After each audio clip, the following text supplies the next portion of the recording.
Hey guys, so I will go ahead and say this is going to make somebody mad. This will definitely make somebody mad because it's a controversial topic. So it was very requested that I do a video about sage. So there's a lot of controversy about sage, specifically white sage. Is it closed? Is it not closed? It was gifted to me. Can I use it? And there's a lot of drama about it.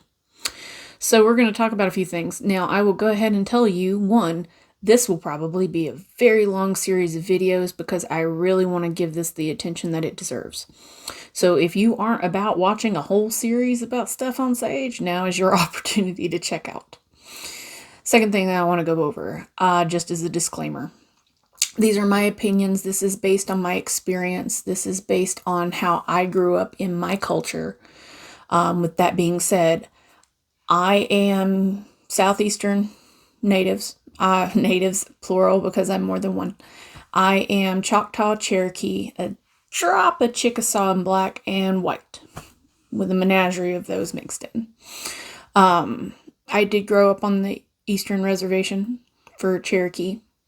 My Choctaw lineage comes from Mississippi. I have been there. That's also where our chocolate influence comes from. I wanted a positive way of saying that because, I'm just recently really diving into that. I've always known, but I didn't grow up that way. And there's a lot to unpack for personal emotional baggage. But I am native and I am white, and I did grow up knowing my culture, and I did grow up getting trained in medicine practices. Just to go ahead and get that out of the way. So that being said, a lot of this is my opinion, my perspective. If you don't like it, that's fine. If you have a different opinion, that's fine. You don't have to agree with me, but this was requested, so here we go. We're already coming up on 3 minutes with the disclaimers, so I will title that disclaimer by itself. So let's get into it. Very specifically, the controversy is surrounding white sage. One of the arguments is it's a closed practice. Now, I have never heard of that until here in the last few years. As I was growing up, white sage was not exclusive. It was not closed. In fact, it's one of our mediocre cleansings. Now I know that it is treated much differently on the western side of things, like out in the southwest, mid or northwest, and that whole little crescent right there. I don't know. I cannot speak for a tribe that I am not familiar with, and I will never talk on something that I am not well educated on. So I do not speak for them. I can only speak for mine. But in our understanding, it has never been a closed practice. We regularly would do it. Now, that will lead me into another point as far as the ceremonial aspect of it. So, not closed for us, had never been closed for us, and I had only recently heard about it being a closed practice. So, when you are I'll give you some quick verbiage real quick. All of our magical practice, we call medicine or conjuring or doctoring, because these are the words I'm going to be using the most. Probably not conjuring so much, because it has negative connotations. So, the process of getting medicine, even sage, any kind of plant really, is one, you're going to go out and find that on your own, or you're going to have someone that you trust that will do that for you. You are going to doctor your plants for their purpose. There's a whole process behind this of acquiring it alone and prepping it for what you're going to use it for, which cleansing. So, for all of that, not to mention there are different processes. So you have to acquire it, you have to doctor it, you have to cleanse yourself before you can even use it. That way your own negative issues aren't going to influence your work. And this applies to any kind of medicine work. So that's one of the big issues that we're running into, because a lot of people are like, oh, I'm just going to buy me some sage. I'm going to on the house and we're going to be done. There is a whole process to it, an entire process to it. And if you don't know what you're doing, you probably should not be doing it. That's like someone coming off the street and trying to work in a pharmacy and be like, oh, let's just, this seems like this will work. If you do not know what you're doing, you should not be doing it. So let's get into some other things. One of the things where people are coming from with it being appropriation, which I feel like that's walking a very tight line, and I will explain why later. One of the biggest issues is because we were very, very, very punished for our cultures and our culture and our beliefs. Our hair was cut, our names were changed, our kids were put in Indian schools, which is a big thing in the news right now, or at least it was. And we were extremely whitewashed, or at least attempted to be whitewashed. So what little we still have with our culture, and we're trying, and I know Eastern Band specifically has this, I don't know about other tribes, but we have immersion program where we're trying to bring the language back, and we're trying to bring the practices back and the culture back, which is amazing because it was really tried to be bleached out. So all of this is great and everything, but here's the kicker. Because of all that stuff that happened to us, we are extremely protective over what we do still have. So when you have, and I'm going to try and be as racially sensitive as I can, even to our, what is it? I heard it called the palm colored people. I call them the vanilla wafer gang. But I mean, like, let's talk about our vanilla wafer gang. Like, the problem is when you tried to burn that all out of us, and then you turn around and like, oh, I'm going to use this now. It's a little bit insulting. It's kind of like, I know this is making very light of it, but it's like those things that you were picked on for in school and now they're on trend and everything. That's exactly what is happening. So when you're going out and you're buying this because, oh, Shein had it, or, what's the other one? Urban Outfitters, I think is it. And then like I saw that Vogue did an article on it and stuff. So it's trendy. And that's part of the problem is people are picking it up as a trend without understanding where it comes from, why it works, how you're properly supposed to use it, because people don't want to do their research. Let's face it, we all know that's the truth. People don't want to do their research. Now, if I keep looking down like this, it's because I have a whole list of stuff that I wanted to cover so I could give this its full shebang. But yeah, I mean, we're very protective over it because we were dramatically punished for it, and even something as simple as sage. And then for the same people that tried to flush it out of us to turn around and be like, oh, this is the cool thing, is very insulting. Do I think it's appropriation?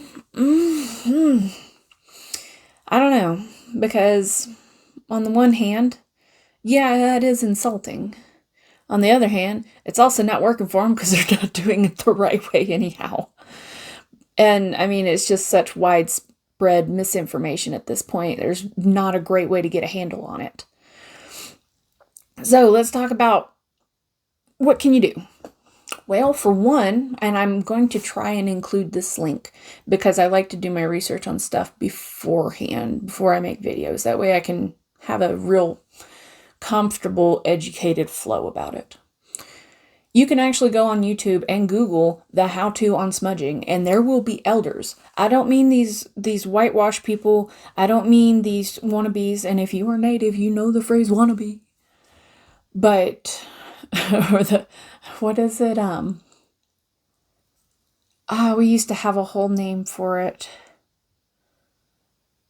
Watanabe tribe or something like that. Anyway, maybe I'm speaking my age right now. But anyway, you can Google it. You can go on YouTube and you can search it, and there will be actual true native elders that will talk you through the whole process to do a proper smudge. But let's circle back to something that's really, really important.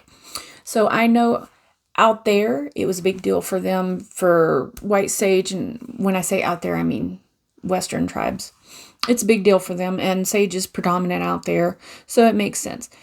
We, however, use tobacco, and it is like a whole process. It is a very involved process, and I will go ahead and tell you now, you're only going to mess that up once, because you're going to be so sick the next day, you are not going to get out of bed. Anytime that I had to go smoke a house, because that's what we call it, I would already go ahead and make sure I was off of work the next day, because it is absolutely like the worst hangover you have ever had in your life. You are tired. Your head hurts. You are sensitive. Everything sounds like yelling. All the lights seem like you're being flashed in the eyes with a flashlight, even if it's just basic daylight. And you're going to hurt. You're going to hurt all over, and you're going to be perpetually nauseous. So, that doesn't sound fun, does it? If you are going to, if you're going to do something like that, you need to make sure you're doing it right. Because it ain't worth going through all that if you did it wrong. Because then guess what? You didn't fix the problem, and you're going to have to go back and do it again. Or better yet, get somebody that knows what they're doing to do it for you. Now, let's talk about it being endangered. So everybody is like, oh, it's endangered. Oh, it's endangered. Oh, it's endangered. There was an incident of overharvesting for white sage because it became a commodity and it was being mass sold. I can't think of the word that I want, but you understand. So there was an incident of overharvesting. Is it endangered now? No, it is not. I searched every endangered plant list I could find to see if, believe the scientific name is Salvia apiana. It's not on any of them. It's not on any of them for California. It's not on any of them for North America. It's not any of them for globally. It is not endangered. And most of the stuff that you buy in the store, okay, let's talk about that. So yes, you could go buy it in the store. Is it going to work for you? Probably not. Why? Because it was not harvested the correct way and it has not been doctored. So yeah, you could go buy it in the store. The stuff that you get in the store is mass marketed. So they've probably got their own farms and stuff that they grow this and harvest it. Now let's talk about why it got over harvested. Sage has been on and off a trend and people would go out and get it. But here's the thing. Plants like that, you cannot pull the root system up. And I know now that a lot of us are getting into the green witch stuff and the garden witch and all that jazz, which is awesome. And we understand this now, that you cannot pull up a whole root system. They are not bulbs. They're not bulbs. You can't just and they're going to be okay. But that was where a lot of the overharvesting and the endangered and all that came from. Now let's talk about it from a personal opinion standpoint. And I'm going to put emphasis that this is my personal opinion. As natives, we are very adamant on air. We don't own the earth. We don't own the earth. We don't own the earth. The earth is for everyone. Nobody owns it. We can't preach that and in the same breath take possession of a plant and say, well, that's only for us. Because to me, that feels very hypocritical. So in one breath, you're going to be like, oh, well, no one owns this. But then it's like, oh, but I own this. And you just, And it's the same way with this whole barking at people. You can't use sage. Okay, let's talk about that for a second. There are a billion different kinds of sage. I grow sage at my house, in my little garden, just off my library here. And she big. It's just regular kitchen sage. And you know what? It's still going to work. You don't have to have a very specific strain of sage for it to work. And just naming a few off the top of my head that I have personally owned and grown and gotten from Lowe's. I have used kitchen sage. I have used Russian sage. I have used pineapple sage, which is really pretty. It has red flowers. I have used white sage. I do believe that there is also, I have not grown this. Operating from memory, but I believe there's a blue variety and a black variety. But we have got to get off of this because I feel like people just want to be mad about stuff. It is a plant. You are mad about a plant. And a plant that we don't own. We don't own it. Nobody owns it. It's a plant. It does not belong to anybody. And the thing is even if you want to tell somebody, oh, well, this is a closed practice, which is perfectly fine. If something is a closed practice and you are telling someone that it is a closed practice, that is fine. But you need to explain to them. Otherwise, you're just tempting them at that point. Well, because then it's going to be like, oh, why is it closed? Why is it a secret? Why is it so special? You need to explain to them why. And it's like I have explained with the sage. It is a process. There's a specific way to get it. There's a specific thing to do with it. There's a specific thing to do with yourself. There's a specific way of using it. So I also Googled, or excuse me, I keep saying Googled for any time I search for something. I went on the search feature for TikTok and I typed in sage cleansing. Oh, Betty. I wasn't really mad about this topic because I can talk about it without feeling some type of way. But I searched that. That started to make me feel some type of way. Because you had all these people that were using it wrong, that were teaching people how to use it wrong. And then, like everybody's got their lighters out. Everybody's like, and blowing on it and stuff. And there's a whole lot of no.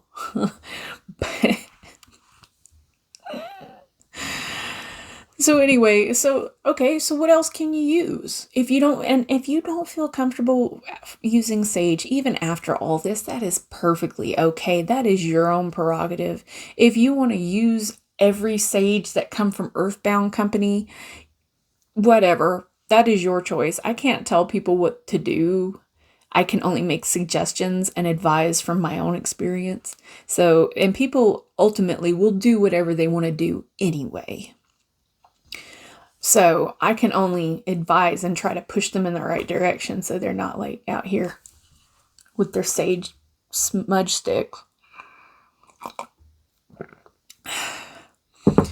But yeah, like if you want to use sage and you don't feel comfortable using white, grow your own. And it thrives. It does so well. And you can cut it. I need to harvest mine. She's like bushy and we're getting close to winter and I'm in the mountains. So I would like to keep her alive, but I also want to have some sage for if she dies. So, but other things you can use. My go-to absolute number one, I do every house with, I do my black salt with, everything is tobacco. Tobacco is our ultimate that we use for doctoring, for blessing, for cleansing, for protecting. It is your one-stop shop for everything you need. And I love it. But I also understand that not a lot of y'all can get it. And especially for my wee babies that are like underage and all that jazz. So I understand. Cedar is amazing. I highly recommend cedar as well. Also, just putting this little footnote in there, I will be doing other plant videos like this because it was highly requested and I like to give something my full attention. So it's not like trying to cram everything in 3 minutes. Or multiples like this will be because we're coming up on 20 minutes soon. So, but yeah, there are other things that you can use. Also, I want to point something out. If you are cleansing your house, but you are not cleansing yourself, all you're doing is being dirty and changing your clothes into clean ones, which are, guess what, going to get dirty. So make sure that if you're cleansing, make sure you're not just cleansing your house, but you're cleansing yourself as well. Just throwing that in there. But I mean, there's plenty of plants that you can use. Now, another thing about it is, oh yeah, sweetgrass is another highly recommend. She's pretty inexpensive and she smells amazing too. Making sure I'm covering all my stuff. Which, yeah, I hit all my high notes and I'm pretty sure my own people gonna come for me in this video. But I mean, you don't have to like it, but at the same time, you can't breathe hate out one side and ignorance out one side and then not taking the time to educate either. And I know some of you are probably like, well, I shouldn't have to do that. But it helps to do so because, I mean, when we just throw out the hate without the explanation or the understanding, you can't expect people to respect you and understand you. You have to You have to make the effort. And I understand that some people are like, well, I shouldn't have to, or, oh, if they don't respect me, why should I respect them? And the thing about it is we are in charge of our own choices. We cannot continue to blame other people for our choices. It's like if someone is giving me crap on something, I can either choose to educate, I can choose to ignore it, or I can choose to show my ass. And really it just depends on the level of disrespect. Like if you've looked through my comments section, you will understand, because for the most part, I will take the time to try and educate somebody if I feel like they're going to be receptive to it. And it also depends on the criticism, because I know I got a lot of criticism on the incense video about being judgmental, about being gatekeeping. I will cover that gatekeeping thing, because some of y'all using that word and don't know what it means. And one was like, oh, this is too repetitive. Well, I do what I want, and you don't have to be here, and I still got your views, so. And another, I really enjoyed the white lady with the dreadlocks that tried to shade me. So yeah, I'm not going to comment on the dreadlock thing, because it's one of those things that I don't have enough educating with to have an opinion. But I'm going to wrap this up, because we're already past 20 minutes, and I know this is going to be like 6-7 videos, but 7 more than. I hope this answered all your sage questions. And if you have more questions, feel free to ask me. I will always answer questions if I can. And even if I can't, I'll just tell you, hey, I don't know enough about this to have an opinion or give you an educated answer. But I may push you in the right direction to where you can find that answer. If you like this video, please hit my likes, please hit my views, share it with your friends. Even if they don't like me, because I'm still getting the numbers for them views. But yeah, I hope y'all like this, and I hope this answered your questions. And I hope at least some of you feel more comfortable about where you stand on the whole sage drama business.